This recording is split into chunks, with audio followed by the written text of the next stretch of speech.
자, 이제 주택임대차 보호법이죠. 지난주에 부탁드렸던 것처럼 다 한번 보고 오셨죠? 예. 지난주에 중개사법 종강했죠? 예, 그때도 보셨죠? 주임법, 상임법. 예, 다 보셨을 거고. 자, 주임법은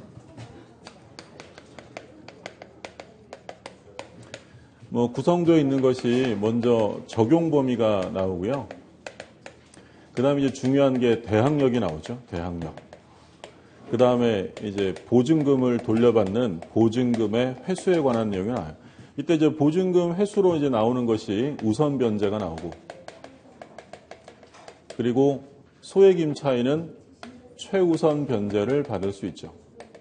근데 이제 최우선 변제라는 건 법에서 쓰는 말이 아니라 우리가 그냥 흔히 실무에서 쓰는 거고, 법에서는 보증금 중 일정액의 보호라는 말을 써요. 그러니까 문제 나올 때 보증금 중 일정액의 보호라고 써 있으면 뭐라고 생각하시면 되는 거예요.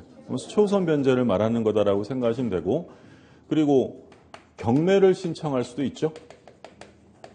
강제 경매를 신청해서 보증금을 돌려받기 위해서 할 수 있고요. 그러니까 여기서 이제 나중에 집행기시효권의 예외 이런 거 볼 거고, 또 임차인이 보증금을 못 받았는데 이사 가고 싶어요. 그럼 뭘 해두고 가면 돼요? 그렇죠. 임차권 등기 명령에 의한 등기 제도를 두고 있죠. 이것도 역시 보증금을 회수하기 위한 방안으로 두고 있는 제도고요. 그리고 이제 존속 기간을 보장하죠. 주택은 최단 기간 2년, 상가는 1년이고요. 그리고 이제 마지막으로 기타, 이제 자잘한 것들 나오죠. 증액 제한. 주택 몇 프로예요? 5%, 상가 5%, 월차임 산정률의 제한이 있죠. 주택은 10% 또는 기준금리 더하기 3.5고 그 중에 높은 거에 낮은 거예요. 낮은 걸 넘을 수 없는 거고, 상가의 경우에는 그리고 곱하기 4.5죠. 그런 것들 이제 나오는 거고요. 그러면 적용 범위는 인적 범위와 물적 범위가 있는데, 인적 범위는 자연인에게 적용이 되는 거고요. 원칙적으로 법인에게는 적용되지 않는 거예요. 근데 예외적으로 법인에게 적용되는 경우가 있죠. 어떤 세 가지 뭐 있었어요? 주공 있었고, 지방공사, 중소기업, 그렇죠. 대기업 이런 데는 적용 안 되는 거고. 그래서 원래는 자연인에게 적용되는 거니까 외국인에게 적용돼야 안 돼요? 그렇죠. 외국인도 자연인이잖아요. 적용이 되는 거예요. 그렇죠? 근데 법인에게는 안 되지만 주공이나 지방공사, 중소기업 이런 경우에는 예외적으로 적용되고, 물적 범위라는 것은 주택의 전부 또는 일부 임대차에 적용되고요. 그러니까 전부 다 주거용으로 쓰이는 경우에만 적용되는 건 아니고요. 일부가 비주거용으로 쓰이는 경우에도 적용될 수 있죠. 이때 이것이 주거용인지 비주거용인지는 공부상의 용도에 의해서만 결정되어 실제 용도가 중요해요. 실제 용도에 따라서 정해야 한다는 거고요. 미등기 주택전세 적용돼야 안 돼? 되죠. 미등기 주택전세는 뭐냐면 월세 없이, 차임 없이 보증금만 내고 들어가는 것도 똑같이 임대차로 준해서 인정을 해주고요. 무허가 건물에 적용돼야 안 돼요? 돼요. 그렇죠? 주임법은 미등기, 무허가 가리지 않고 다 적용되고요. 근데 적용 안 되는 것으로 뭐가 있었냐면 일시 사용이 명백한 경우, 그런 경우에는 적용되지 않아요. 그럼 일시 사용이 명백한 경우로 숙박을 한다든지, 또는 예를 들어 시험을 보기 위해서 일정 기간만 빌린다든지 이런 경우들 예외적으로 일시 사용이 명백하면 적용되지 않고, 그럼 상가도 마찬가지예요. 상가의 경우에는 법인에 적용돼야 안 돼요? 되죠. 그러니까 중소기업하고 대기업이 이렇게 있으면 중소기업은 주임법은 적용되잖아요.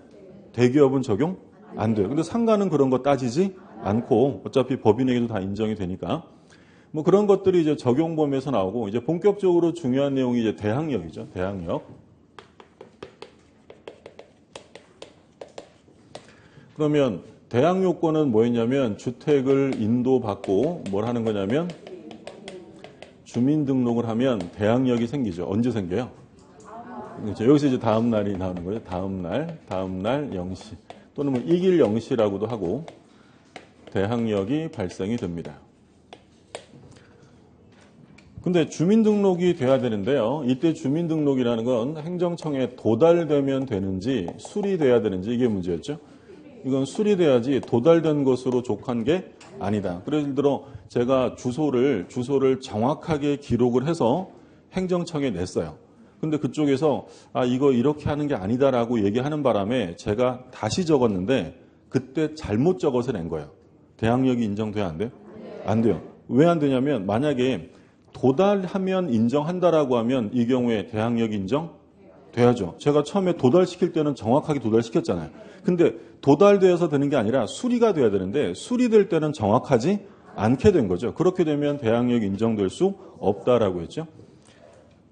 만약에 다음 날 0시부터 대항력이 인정되니까 같은 날짜에 인도와 주민등록과 저당권이 같이 설정됐다.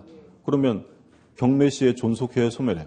소멸하죠. 얘는 다음 날 0시부터 대항력이 인정되고 그래서 요건으로 주택을 인도받아야 되는데 그러면 인도라는 게 뭐예요? 이사 들어간다는 거잖아요. 그러면 이때 반드시 전부 다 인도 들어가야 돼요? 일부만 들어가도 돼요. 그렇죠. 우리 판례는 일부만 들어가도 인정이 된다라는 거고요. 그리고 두 번째 이제 주민등록을 해야 한다는 건데 이 주민등록을 할 때는 당연히 이제 주소를 기재하게 되죠. 주소의 기재. 근데 이 주민등록은 왜 하는 거예요? 목적이. 공시가 목적이에요. 내가 임차인으로 여기 살고 있다는 걸 외부에 표현하기 위해서 공시, 그 목적으로 주민등록을 하는 거니까 당연히 주소의 기재는 정확하게 이루어져야 되고요. 주소를 잘못 기록하게 되면 대항력이 인정될 수 없다라는 것이 판례 입장이죠. 525에 5에 들어간 사람이 2로 전입신고한 사건, 대항력 인정되지 않는 거예요. 그래서 주소의 기재는 정확해야 된다라는 점이고 그러면 다가구의 경우에는 뭐만 정확하면 돼요? 집안. 다가구는 소유자가 한 사람이니까 뭐 동호수 이런 건 의미가 없는 거잖아요. 집원만 정확하면 되고 다세대는 소유자가 다르죠. 이때는 집원뿐 아니라 동호수까지 정확해야 되고요. 근데 만약에 다가구였던 것이 이게 다세대로 쪼개졌어요. 그러면 다가구일 때 대항력을 취득했었는데 이게 다세대로 바뀌면 대항력은 소멸되어 유지된다라고 했어요.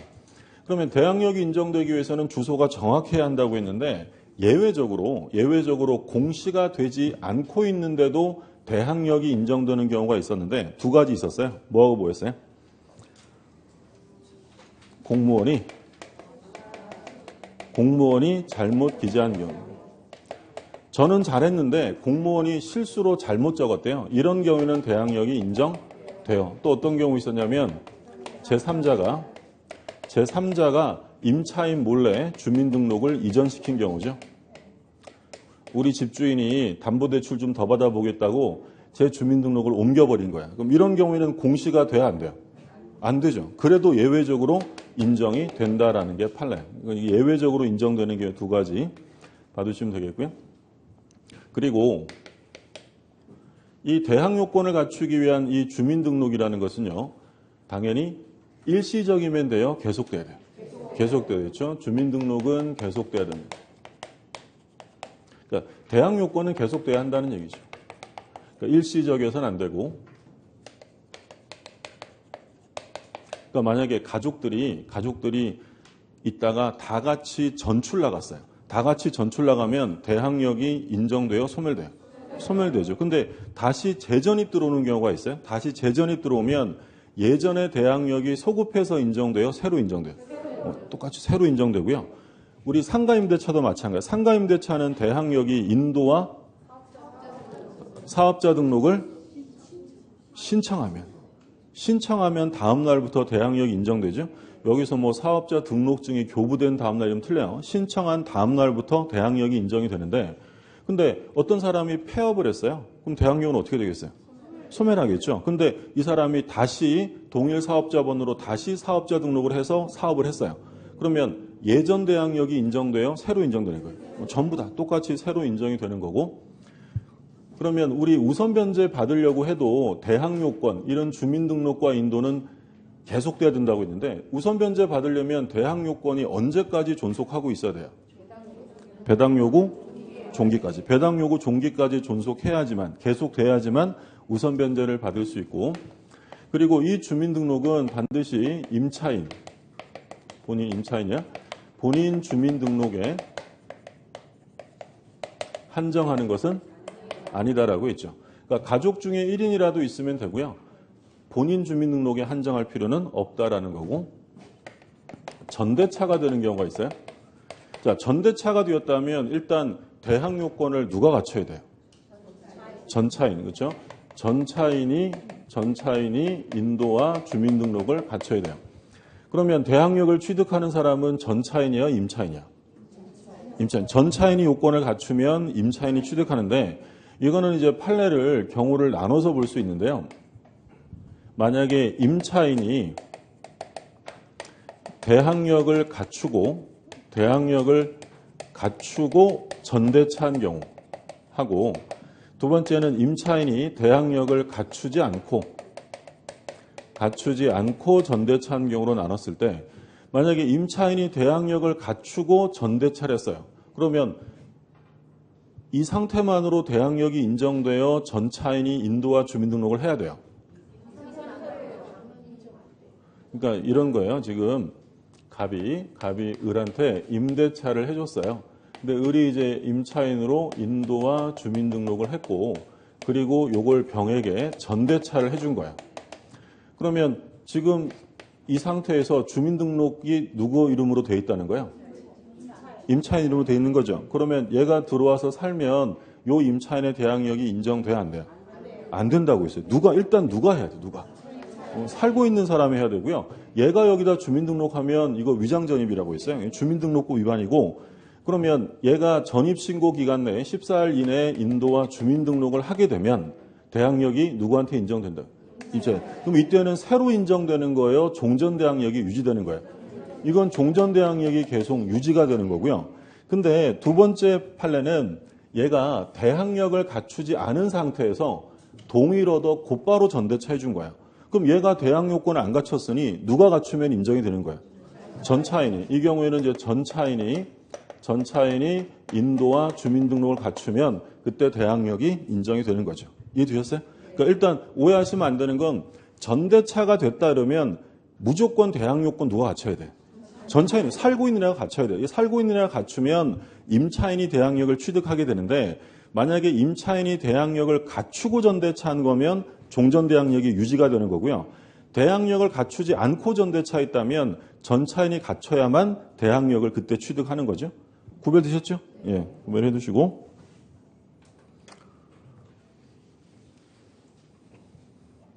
또 주택의 소유자가 주택을 매도한 후에 임대차한 경우가 있었고요.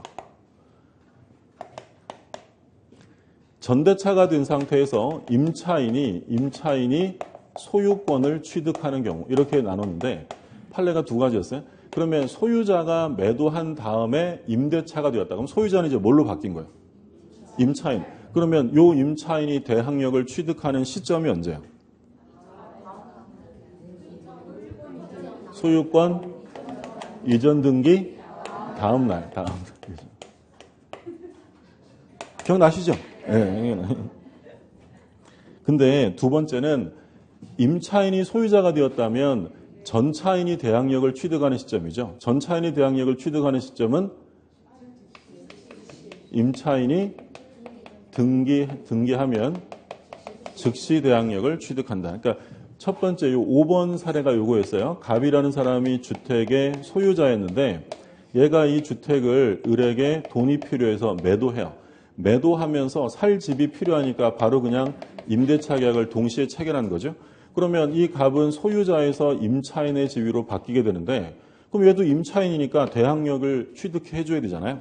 근데 얘가 대항력을 취득하는 건 언제냐면 을에게 뭐가 되면, 그러니까 아무리 임대차 계약을 했어도요, 등기가 아직도 갑에게 있으면 누구 거예요? 갑 거죠. 그러면 이 을에게 소유권 이전 등기가 되면 즉시예요, 다음 날이요? 다음 날 0시부터 대항력이 인정되고. 그러니까 두 번째 그림은 갑이 을에게 임대차 해줬고요. 을이 병에게 전대차를 해준 거예요. 그러면 전차인이 대항 요건 갖추면 얘가 대항력이 있는 거죠. 근데 이번에는 임차인이 얘한테 사가지고 소유권 이전 등기했어요. 그럼 얘는 이제 소유자가 돼버렸잖아요. 그럼 누가 대항력이 직접 필요한 거예요?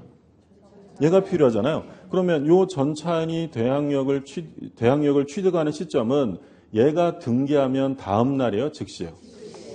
즉시 대항력이 인정된다. 구별하시고. 그래서 우리 막 그런 거 했었잖아요. 매 도도도도도도 다다다다 다음 날 이런 거 했었고, 그죠? 즉즉즉 전전전이 같은 말 했었죠. 수험상으로 이렇게 한 거고, 차이점은 뭐냐면 얘는 이 목적물을 원래 사용하고 있었어요. 근데 어떤 지위에서 사용하고 있었어요? 처음에. 소유자. 얘는 소유권을 매개로 하여 사용하던 사람이에요. 근데 얘가 임대차로 바뀌었다고 그 즉시 대항력을 인정해버리면 제3자가 오해할 염려가 있으니까. 옛날엔 뭘로 살았어요? 소유자. 그러니까 이건 일반 원칙대로 언제로 가겠다고? 다음 날에. 근데 두 번째 그림은 얘는 원래 어떤 지위에서 살았어요? 전체. 그러니까 임차권을 매개로 살았어요. 그러니까 원래 사람들이 얘는 빌려 쓰는 애라는 걸 알고 있었어요. 그러면 대항력을 다음 날까지 갈 필요 없고 언제부터? 즉시. 얘랑 구별되세요? 예. 확인. 어떤 사람이 최고가 매수 신고인이요. 경매에 참가해서 제일 높은 가격을 적어냈어요. 일단 얘는 임대할 적법한 권한이 있는 사람이 없어요. 최고가 매수 신고인은 아무것도 안 해요. 돈도 안 냈잖아요. 근데 그 권리 관계가 어떻게 되냐면 저당권이 제일 먼저 들어와 있고 그 다음이 임차인이에요. 그럼 경매 실행되면 임차권은 존속해요, 소멸해요? 소멸하죠. 그러니까 이 사람이 최고가 매수 신고인이 그 임차인 찾아가서 내가 제일 높은 가격 써냈고 내가 곧 대금 완납할 거다. 계속 살고 싶냐? 그러면 나랑 미리 계약을 하자라고 임대차 계약을 미리 했어요. 그리고 이 사람이 매각 대금을 완납해서 소유자가 됩니다. 그러면 요 임차인이 대항력을 새로 취득하는 시점이 언제냐라는 게 문제죠. 무슨 말이 되었어요? 그럼 1번 매각 대금 완납 즉시. 2번 매각 대금 완납한 다음 날. 3번 경락인이 소유권 이전 등기한 즉시. 4번 경락인이 소유권 이전 등기한 다음 날. 일단 여기서 3번이나 4번을 찍었다. 이러면 공부를 조금 더 하셔야 돼요. 이 말로 마음에 상처받지 마시고. 일단 경매잖아요. 경매니까 등기는 의미가 없는 거야. 등기했다고 소유자가 되는 게 아니고 소유자가 되는 시점은 등기시가 아니라 매각대금 완납시에요. 그 문제는 매각대금 완납 즉시냐 다음이냐 그걸 묻는 거죠. 즉시예요. 왜냐하면 얘는 원래 살고 있었잖아요. 살고 있었는데 어떤 지위에서 살고 있었어요? 임차인으로. 그럼 남들이 볼 때 빌려 쓰느라는 걸 알고 있었다는 거예요. 그러면 다음 날이 아니라 언제라고요? 즉시. 요거처럼 즉시. 이해되셨어요? 예, 판례 같은 취지의 판례니까 보시고요. 자, 여기 이제 기본적으로 대항력에 관한 내용, 대항력. 근데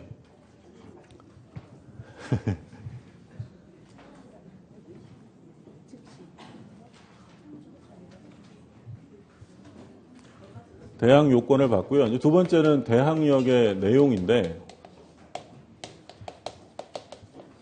대항력의 내용은 양수인과의 관계, 그리고 이제 제3자의 관계로 나뉘는데, 그러니까 대항력의 내용은 주택의 양수인이죠. 주택의 양수인. 주택의 양수인은 임대인의 지위를 모두 다 승계합니다. 임대인의 지위를 모두 다 승계한다. 그러면 원칙은 면책적으로 승계한다라고 했죠. 그러니까 면책적으로 승계한다고 했으니까 종전 임대인은 보증금 반환 책임을 계속 져요? 질 필요 없는 거예요. 질 필요 없죠. 그런데 예외가 있죠. 예외적으로 임차인이 뭐 할 수 있어요? 임차인이 이의 제기할 수 있죠. 상당 기간 내에 이의 제기하게 되면 책임을 면할 수 없다. 종전 임대인은 책임져야죠. 는 면책되지 않습니다. 갑이 있고요. 을이 주택의 임차인인데 인도와 주민등록을 갖췄고, 근데 이 갑이 병에게 주택을 팔았어요. 대항력을 갖춘 이후에 이 주택의 양수인 병은 임대인의 지위를 모두 다 승계합니다. 그러면 이 갑도 같이 책임지는 병존적 승계예요? 갑은 책임을 면하는 면책적 승계예요? 그렇죠. 얘는 책임을 면해요. 그래서 만약에 지문에 을은 갑 또는 병에게 보증금의 반환을 청구할 수 있다 이러면 기본적으로 틀린 지문이에요. 기출지문이요. 갑 또는 병이 아니라 누구에게? 병에게. 얘는 책임을 면하니까. 근데 우리 시험에 또 뭐라고도 한번 냈냐면 을은 병에게는 보증금 반환을 청구할 여지가 없다 이렇게 냈어요. OX에. 여지는 있죠. 뭐 하면? 상당 기간 내에 이의 제기하면. 어차피 임대인의 지위를 승계토록 규정해주는 이유는 누구를 위해서요? 임차인. 근데 임차인이 봤더니 얘는 좀 경제적으로 여유가 있던 사람인데 이 사람은 막 대출 가득 받고 뭐 사채 끌어다 산 사람이에요. 그럼 얘한테 보증금 나중에 받기 어려울 것 같다. 나 싫다. 이렇게 이의 제기할 수 있다는 거예요. 그러면 그 책임은 누가 계속 지고요? 갑이 그 책임을 져야 한다. 그러면 얘가 임대인의 지위를 승계하는 것은 이걸 통해서 매매를 통해서 처분권, 소유권을 가졌기 때문이에요. 그럼 만약에 갑이 을에게 대항력 있는 주택을 증여해서 등기했다. 그러면 얘가 소유자죠. 얘가 지위 승계하는 거예요. 또는 이 주택이 경매를 통해서 병이 소유자가 되었다. 그럼 병은 뭘 했다는 거예요? 경락받았다는 거죠. 그래서 소유자가 되면 임대인의 지위를 승계하는 거예요. 근데 조심하실 점은 뭐였냐면 경매의 경우에 이 주택에 저당권이 설정돼 있었을 수 있잖아요. 그러면 경락인이 임대인의 지위를 승계한다는 것은 이 주택보다 이 주택의 대항 요건보다 저당권이 선순위일 때요, 후순위일 때요? 당연히 후순위겠죠. 만약에 얘보다 선순위의 저당이 있으면 경매 시기가 어떻게 돼요? 소멸하니까 지위 승계할 게 없잖아요. 그래서 경매로 지위를 승계했다는 것은 저당권이 임차권보다 후순위로 있을 때 그때만 쓸 수 있는 말이고요. 근데 우리가 봤던 판례 중에 양도담보 사건이 있었죠. 갑이 병한테 돈 빌리고 양도담보로 소유권 이전 등기 해주었다. 그럼 양도담보로 소유권 이전 등기가 되면 현재 소유권의 변동이 있어요, 없어요? 없죠. 그러면 임대인의 지위는 승계되지 않습니다. 그래서 기억해 두실 판례가 양도담보나 또는 주택이 아니라 대지만을 경락받은 자. 대지만을 경락받은 사람은 주택의 양수인으로 볼 수 없다. 그러니까 지위 승계한다는 거 안 한다는 거예요. 안 한다. 양수인으로 볼 수 없다는 거죠. 물론 대지, 주인법은요. 주택 건물에만 적용돼요. 대지에도 적용돼요. 당연히 다 적용되는데 주택이 아니라 대지만을 경락받은 사람이 임대인의 지위를 승계한다는 것은 아니다라는 게 판례 입장이죠. 이게 이제 양수인과의 관계. 그래서 대항 요건을 갖췄는데 주택에 양수인이 나왔다. 그러면 그 양수인은 임대인의 지위를 모두 다 승계한다. 그게 이제 기본이고요. 그러면 이제 양수인과의 관계가 아니라 제3자와의 관계인데, 그러니까 제3자와의 관계는 뭐냐면 경매 실행 시에 임차권이 존속하느냐 소멸하느냐 문제인데, 그러니까 이것만 이해하시면 되죠. 경매 시에 임차권이 소멸하지 않고 존속하기 위해서는 뭐보다 빠르면 돼요? 그렇지. 말소 기준 권리보다 선순위여야 합니다. 그렇죠? 그러니까 이런 거 얘기하는 거예요. 예를 들어 A가 저당권자고 B가 주택을 임차해서 인도와 주민등록 갖췄고요. 그리고 C가 저당권을 설정을 했어요. 이 상태에서 이 C가, 저당권자 C가 경매를 실행시키면 이 임차권은 존속한다는 거예요? 소멸한다는 거예요? 소멸한다라는 거죠. 누가 경매를 실행해도 말소기준 권리는 제일 빠른 저당권이니까 얘와 함께 모두 다 소멸된다라는 거죠. 우리 전세권 할 때 봤던 내용 똑같죠. 그래서 이 임차권이 존속하려면 말소기준 권리보다 선순위, 이래야지만 존속할 수 있다라는 거죠. 제3자 관계에서는 그 점 봐두시면 되겠고, 그 다음에 이제 보증금 회수인데 우선 변제가 나오죠. 그러니까 일반 우선 변제는 그 요건이 주택을 인도받고 주민등록하고요. 요것만 가지고는 우선 변제를 받을 수 없죠. 요건 대항 요건이고 여기에 추가적으로 뭘 갖춰야 돼요? 확정일자. 요거를 갖추면 이제 우선 변제권이 인정됩니다. 그러면 여기서 확정일자의 취지, 확정일자를 왜 받도록 하느냐? 취지는 나중에 그 임대인과 임차인이 사후 담합을 해서 보증금을 바꾸는 것, 변경하는 것을 방지하는 것이 기본 목적이에요. 만약에 확정일자라는 제도가 없으면 보증금을 바꿀 때 그냥 뭐만 하면 되는 거예요. 새로 계약서만 하나 더 쓰면 끝나는 거잖아요. 그런 일이 생기면 안 되기 때문에 그 확정일자를 찍은 그 계약서에 대해서만 우선 변제를 인정해 주겠다는 거예요.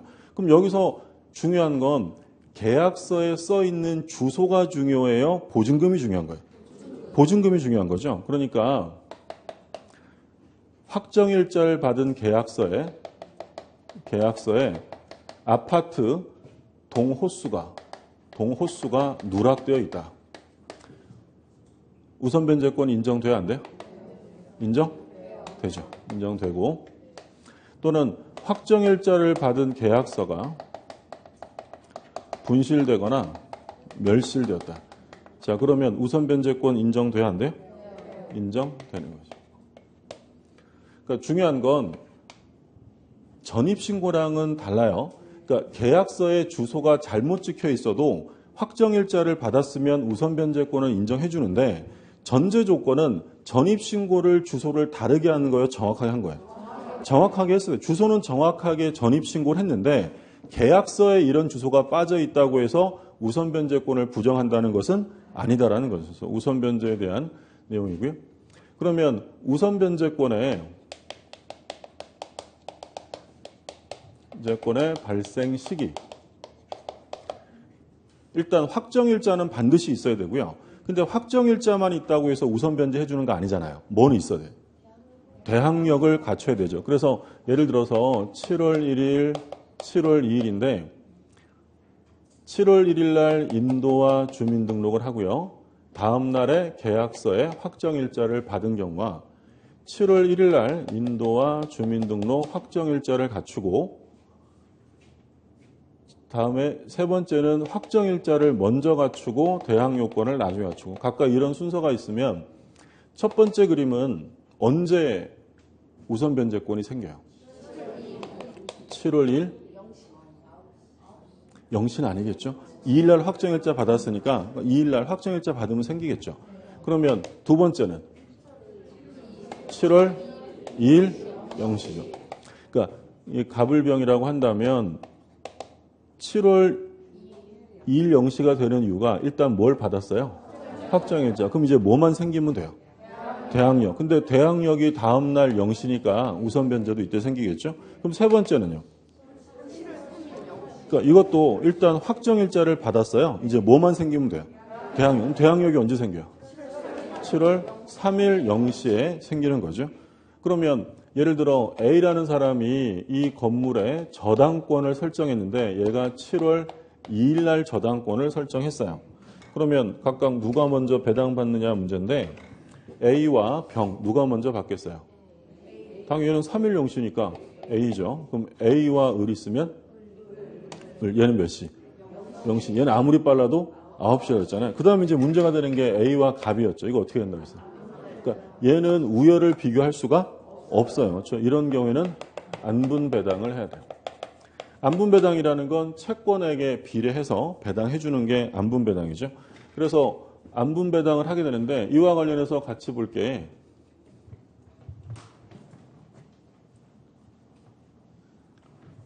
선순위의 가압류가 있는 경우죠. 선순위에. 그러니까 A라는 사람이 순서가요. A가 가압류를 했고 그리고 두 번째로 B라는 사람이요. 주택을 임차해서 인도와 주민등록 확정일자를 받았어요. 자, 이렇게 되면 배당을 어떻게 한다는 거예요, 지금? 가압류가 위에 있으면 안분배당 한다고 했죠. 우리 저당권 할 때도 나왔던 거죠. 그럼 거꾸로 A가 주택을 임차해서 인도와 주민등록 확정일자를 갖췄고 B가 가압류를 했어요. 자, 자, 이렇게 돼 있으면 어떻게 되죠? 그럼 당연히 A가 먼저 배당해줘요. 그런데 가압류가 위에 있다고 해서 가압류를 먼저 배당해 주진 않는다고 했죠. 그래서 얘랑 어떻게 하냐면 안분 배당. 그러면 계산 문제가 이런 배당의 계산 문제가 민법 시험에서 나올 리 없고 그리고 중개 실무에서 이런 거 배당하는 거 막 나오잖아요. 뭐 안 나오면 말고요. 예. 일단 민법에서는 안 나와요. 민법에서는 요 순서만 보면 가압류가 위에 있으면 어떻게 한다고요? 안분 배당한다. 그것만 민법에서는 기억을 해두시면 되고. 자, 그 다음에 이제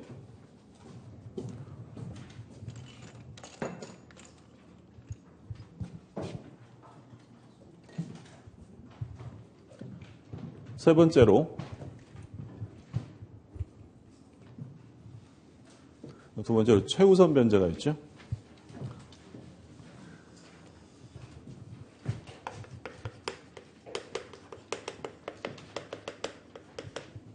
자, 최우선 변제를 받기 위해서 요건.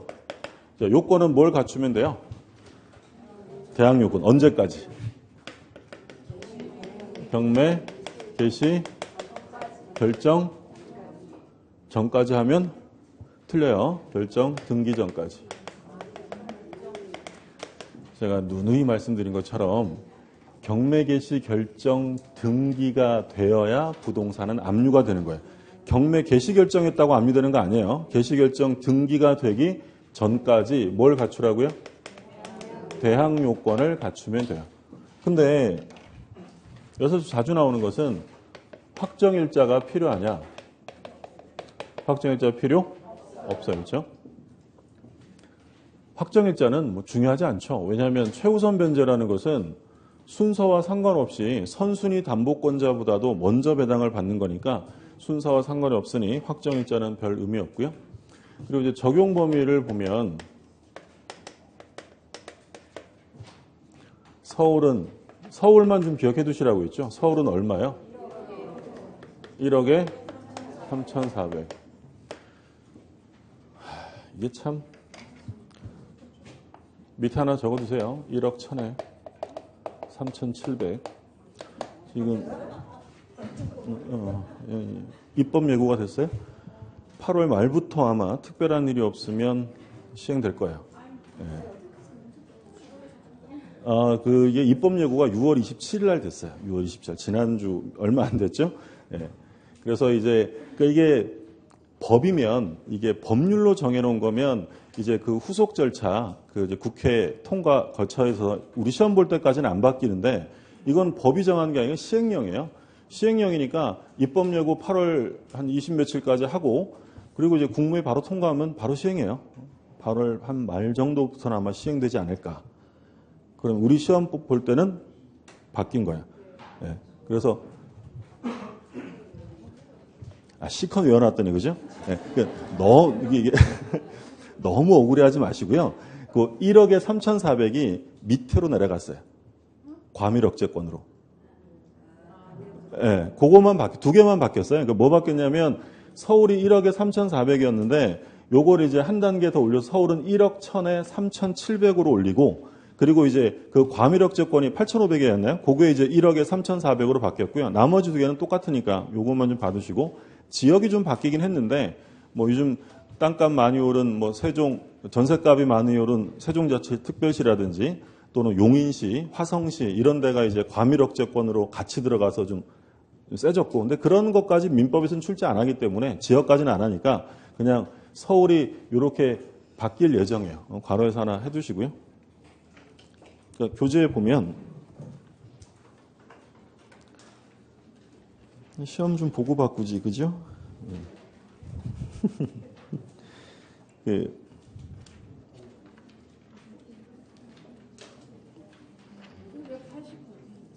589쪽에 맨 밑에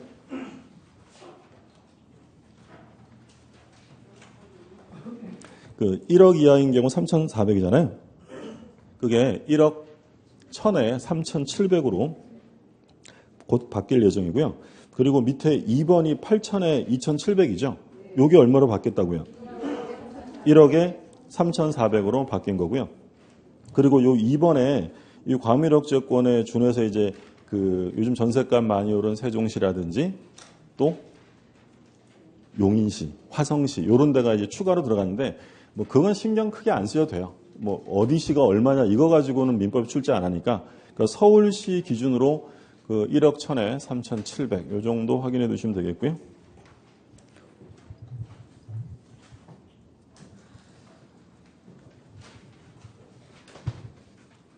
그래도 뭐 우리 민법에 해당되는 것은 뭐 바뀌는 게 거의 없는 편이죠. 뭐 예를 들어서 뭐 공법이라든지 중개, 실무, 세법 이런 것들은 수시로 바뀌잖아요. 바뀔 예정이니까 봐두시고요. 일단 그래서 괄호하고 적어두시라고 하는 게 확정되면 그때 다시 한번 말씀드릴게요. 아마 이걸로 거의 변함없이 결정이 될 거예요. 일단은 이렇게 돼 있고 그리고 소액 임차인이 여러 사람 들어와서 살 수 있잖아요. 그러면 그 사람들 다 나눠주고 보면 돈이 없으니까 제한이 있죠. 가액이 얼마? 주택가액의 2분의 1 범위에서 배당을 해줍니다. 그러니까 예를 들어서 주택 임차인이 아무리 많이 살아도 그 주택의 경매가가 2억이었다면 얼마 가지고 나눠준다는 거야? 1억 가지고 나눠주겠다라는 거죠. 2분의 1 범위에서. 그리고 가정공동생활을 함께 하게 되면 그 사람들의 보증금은 어떻게 한다고 했어요? 합산합니다.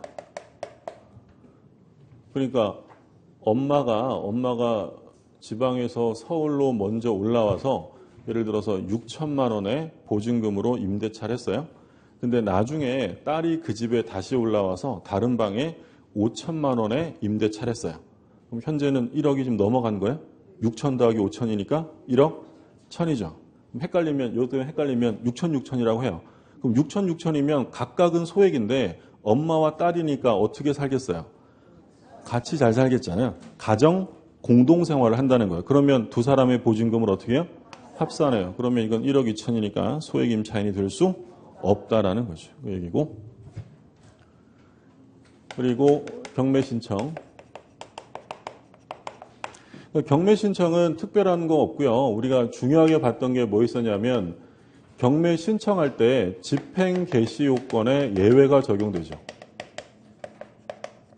그러니까 집행 개시 요건의 예외라는 것은 주택을 경매하기 위해서 인도해야 돼요. 인도하지 않고도 할 수 있어요.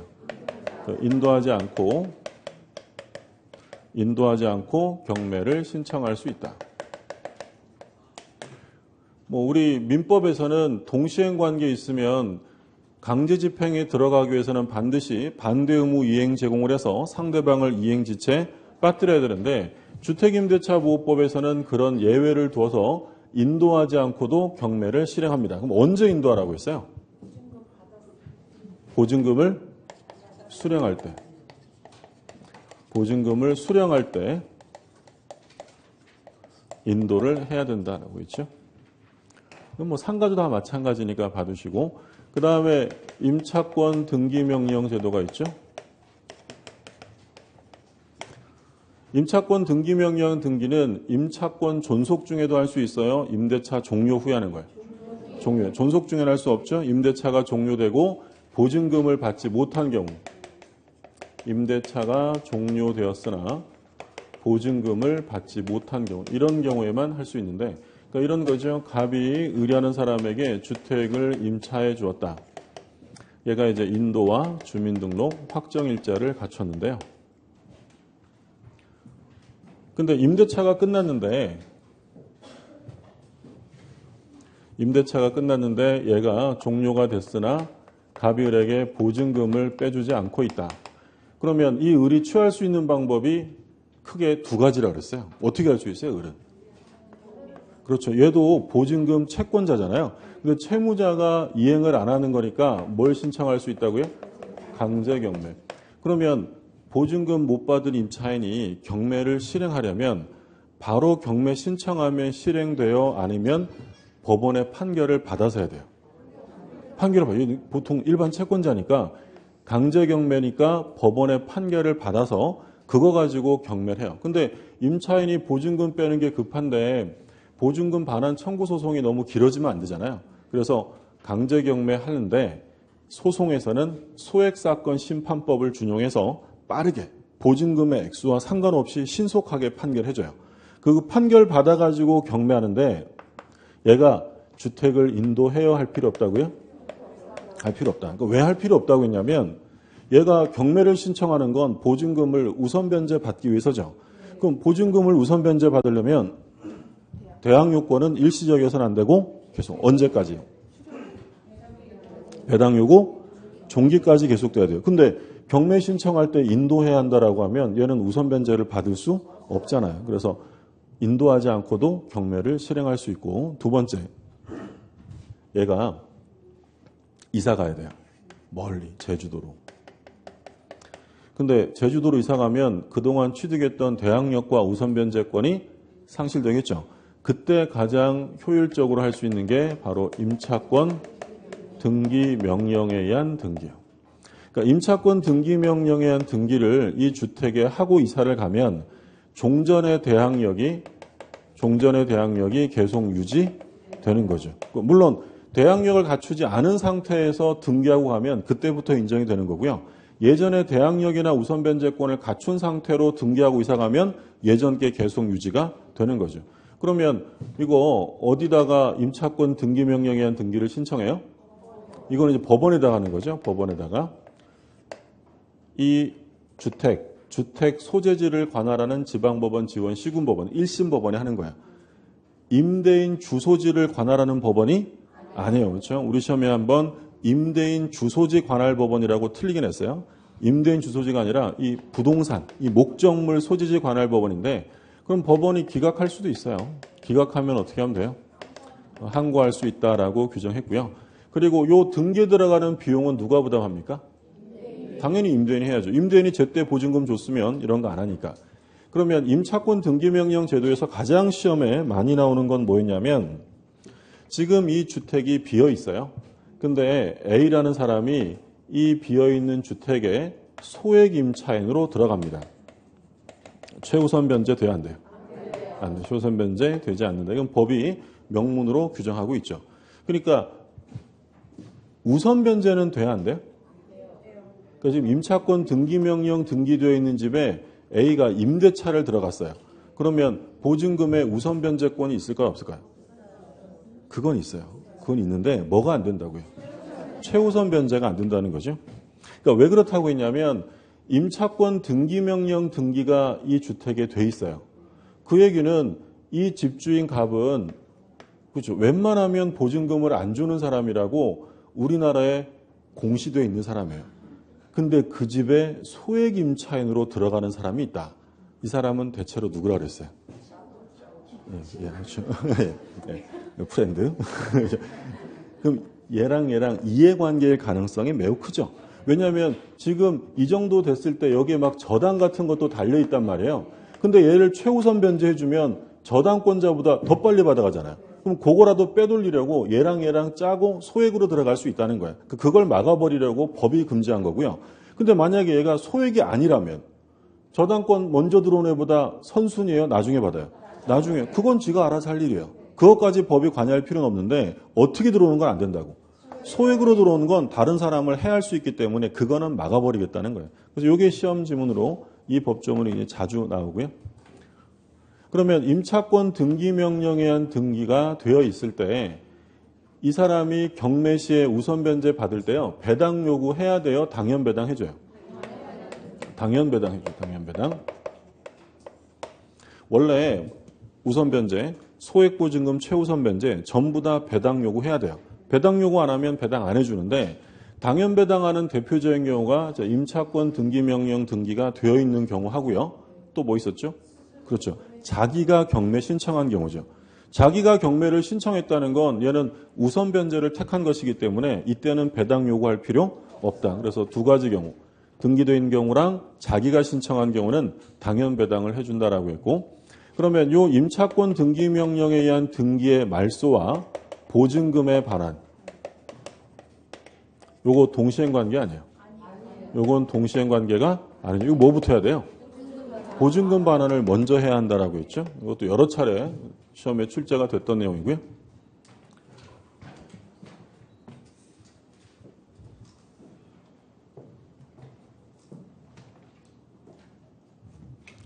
존속기간.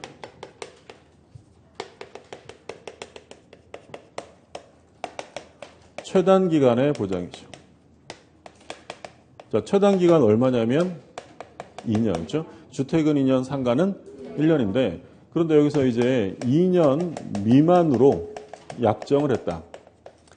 2년 미만의 기간에 약정을 했다라고 하면 임차인이 주장할 수 있는 것은 두 가지죠. 2년을 주장할 수도 있고, 그렇죠. 그 약정 기간을 2년 미만의 약정 기간을 주장할 수도 있어요. 근데 임대인은 약정 기간을 주장할 수 없다. 얘는 얼마를 보장해줘야 돼요? 2년 보장을 해줘야죠. 예를 들어 계약을 하면서 1년 6개월로 계약을 했어요. 그럼 임차인은 2년을 주장할 수도 있고 1년 6개월을 주장할 수도 있는데 임대인은 1년 6개월이 만료되었으니 보증금 여기 있으니 나가주시오라고 할 수 없다라고 했죠. 최단 기간의 보장이고. 그리고 이제 법정갱신이 있죠. 법정갱신되면 전 임대차와 동일한 뭘로 인정이 돼요? 조건으로 인정이 되지 동일한 기간이 아니에요. 자, 기간은 어떻게 된다고요? 2년, 그렇죠? 여기서 정함이 없다 그러면 안 된다는 거지. 정함이 없다는 어디서 나왔어요? 민법. 전세권이랑 민법상 임대차는 정함이 없는데 주택이나 상가는 특별 규정이잖아요. 주택은 얼마로 본다고요? 2년으로 본다. 상가는 1년으로 본다. 그럼에도 불구하고 이러한 규정에도 불구하고 임차인은 언제든지 해지를 통지할 수 있다. 그러면 도달되고 얼마가 지나면 소멸해요? 3개월이 경과하면 소멸하게 된다라고 했죠. 상가도 똑같겠죠. 그래서 민법상의 법정갱신이랑 다르니까 섞으면 안 되고요. 민법상의 법정갱신은 우리가 2번 봤어요. 어디하고 어디 있었죠? 전세권하고 민법상 임대차. 전세권의 경우에 법정갱신되면 전전세권과 동일한 조건이지 동일한 기간이 아니고 기간은 정함이 없어요. 그러면 설정자가 소멸 통고하면 도달되고 6개월. 전세권자가 해도 둘 다 6개월. 근데 민법상 임대차 역시 기간 정함이 없어요. 임대냐면 6개월, 임차냐면 1개월인데 주택이나 상가의 경우에는 기간에 대해서 기간이 동일한 기간이 아니고 정함이 없는 게 아니라 주택은 2년, 상가는 1년으로 본다라고 했고요. 그 규정에도 불구하고 임차인은 언제든지 해지를 통지할 수 있는데 보증금은 그러면 언제 받을 수 있다고요? 3개월에. 임대차가 해지 통지되고 도달되고 3개월 있다 소멸하니까 보증금 반환은 3개월 후에 청구할 수 있다라는 거죠. 여기 기간이고 그 다음에 이제 기타에 관한 내용들인데 기타에 관한 내용은 차임 증액 제한이에요. 증액 제한. 주택이 몇 프로냐면 5%, 상가. 그러니까 요게 뭐 시험에 나올 가능성이 상당히 높겠죠. 그러니까 작년까지 상가는 9%였는데 법을 개정해서 상가도 이제 몇 프로로 바뀌었냐면 5%로 바뀌었으니까 요즘 조심하시고. 근데 이런 제한은요, 기간 중에, 그러니까 임대차 기간 중에 증액할 때만 제한을 받는 것이고, 나중에 종료 후에 재계약을 하거나 또는 합의로 증액하는 경우가 있잖아요. 종료 후에 재계약하거나 합의로 증액할 때는 이런 제한 규정을 받지 않는다라고 했죠. 그리고 이 증액 제한 5% 이 제한에 관해서는 임대차 계약 체결 후 계약 체결하고 1년 그리고 증액을 한 번 하면 증액한 후에 1년 안에는 다시 증액할 수 없어요. 그렇죠? 그러니까 임대차 계약 체결하고 1년이 지난 다음에 증액을 해야지 계약 체결하고 1년 안에 증액하면 안 되고 또 증액을 한 번 했다면 또다시 1년 안에 증액해서는 안 된다라는 거죠. 증액 제한에 관한 내용이고 월차임 산정률의 제한 아까 봤었죠? 월차임 산정률의 제한. 주택의 경우에 연 몇 프로예요? 10%. 그러니까 이건 이제 뭐였냐면 보증금을 월세로 전환시킬 때 너무 많이 하면 부담스러우니까 10% 또는 기준금리 더하기 3.5% 중에 낮은 금액, 낮은 비율이죠. 별 의미 없어요. 그냥 보시고 넘어가면 되고요. 그러니까 지금 예를 들어서 임대차를 했어요. 주택을 임대차 했는데 예를 들어 보증금 2억 원의 주택을 임대차 했는데 1년 있다가 우리 임대인이 야 1년 지났는데 나 월세 받고 싶어. 그러면 요거 비율해서 얼마니까 그거 월세로 전환해줘라고 하면 해줘야 돼요? 안 해줘야 돼요? 지금 제가 뭘 여쭤보는지 아시겠어요? 그러니까 주택임대차 2년 계약을 했단 말이죠.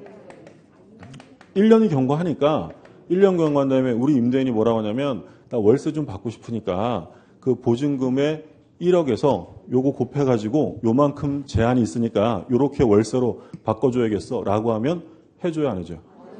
해줄 이유가 없죠. 나는 2년간 보증금 얼마에 계약을 했는데 그걸 왜 해줘요? 해줄 이유가 없는 거예요? 그럼 만약에 2년이 끝났어요. 2년이 끝났으면 요 제한을 받고 월세를 받아야 돼요? 제한 없을까요? 재계약이잖아요. 제한 없어요. 사실 별 의미 없는 규정이에요. 무슨 말이 되겠어요? 네. 크게 중요하지 않으니까 단순 암기사항으로 10% 더하기 3.5 이것만 좀 기억해 두시면 되고 그리고 이제 마지막으로 사실혼 배우자 자의 임차권 승계죠. 그러면 사실혼 배우자는 상속권이 있어요? 없어요? 상속권이 없죠. 상속권이 있으면 이런 규정은 필요 없다 그랬어요. 그래서 어떤 집에서 갑이랑 을이랑 살았는데 갑이 임차권자고요. 을이 사실혼 배우자예요. 혼인신고가 안 돼 있는 거죠. 그럼 임차권자가 사망을 합니다. 그러면 특별한 규정이 없으면 이거 다 누구로 어디로 귀속이 되겠어요? 국가로 가겠죠. 근데 그러면 이 사실혼 배우자가 이거 길바닥에 나앉아야 되니까 얘를 보호하기 위해서 규정을 뒀는데 이때 이제 경우를 나누죠. 상속인이 없는 경우와 있는 경우. 그러니까 갑의 상속인이 없어요. 상속인이 없으면 누가 단독으로 승계하는 거예요? 사실혼 배우자가 단독으로 승계해요. 근데 상속인이 있으면 다시 나눠요. 뭘 나눠요? 상속인이 가정공동 생활을 하는 경우와 하지 않는 경우로 나누죠. 가정공동 생활을 하고 있으면 상속되고 끝나요. 그러니까 사실혼 배우자가 승계할 수가 없다. 상속인이 상속받는 거고요. 가정공동 생활하지 않으면 몇 촌 이내 친족과 공동승계요? 2촌 이내 친족과 사실혼 배우자가 공동승계한다라고 했죠. 이거까지 받으시고요.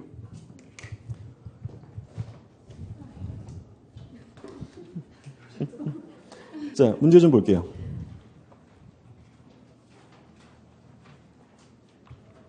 (597쪽에) 갑은 을의 저당권이 설정되어 있는 병 소유의 X주택을 병으로부터 보증금 2억 원에 임차하여 즉시 대항요건을 갖추고 확정일자를 받아 거주하고 있다.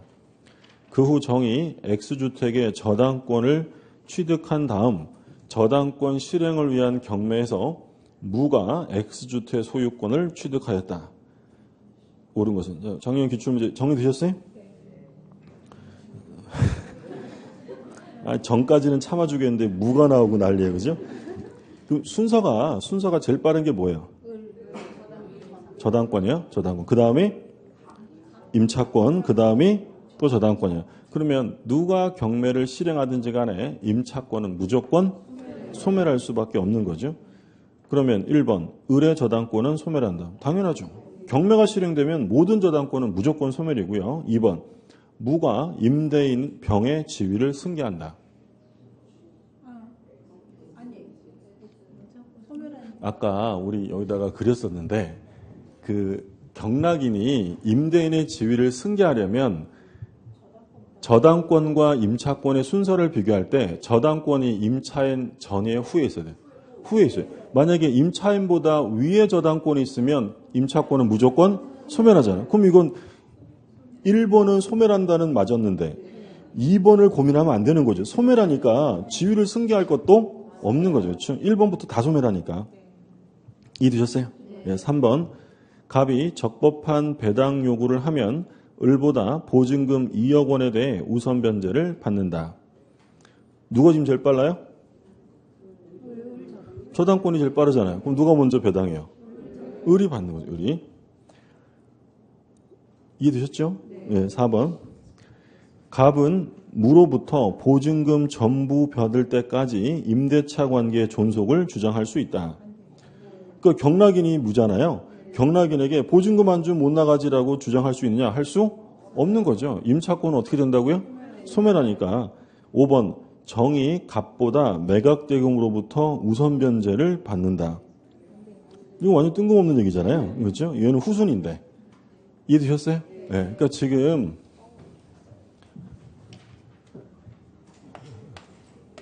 굉장히 단순한 문제를 낸 거예요.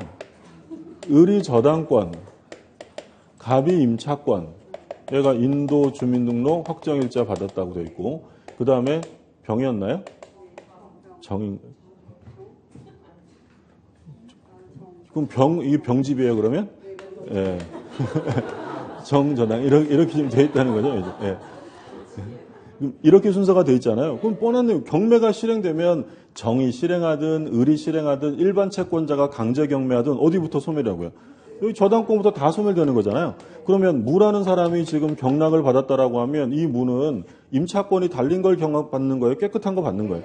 깨끗한 거 받는 거죠. 그러니까 이 갑이라는 사람이 요 무한테 임차권의 존속을 주장할 수 있느냐? 당연히 할 수 없는 거고요. 배당 순서는 어떻게 되겠어요? 을갑정이잖아요. 근데 지문에서 지금 뭐라고 했냐면 갑이 을보다 빨리 받는다느니 정이 갑보다 이런 말 나오잖아요. 이건 다 그림만 이렇게 딱 보면 순서대로 생각하시면 돼요. 이해되셨죠? 예. 좀 쉬었다가 보죠.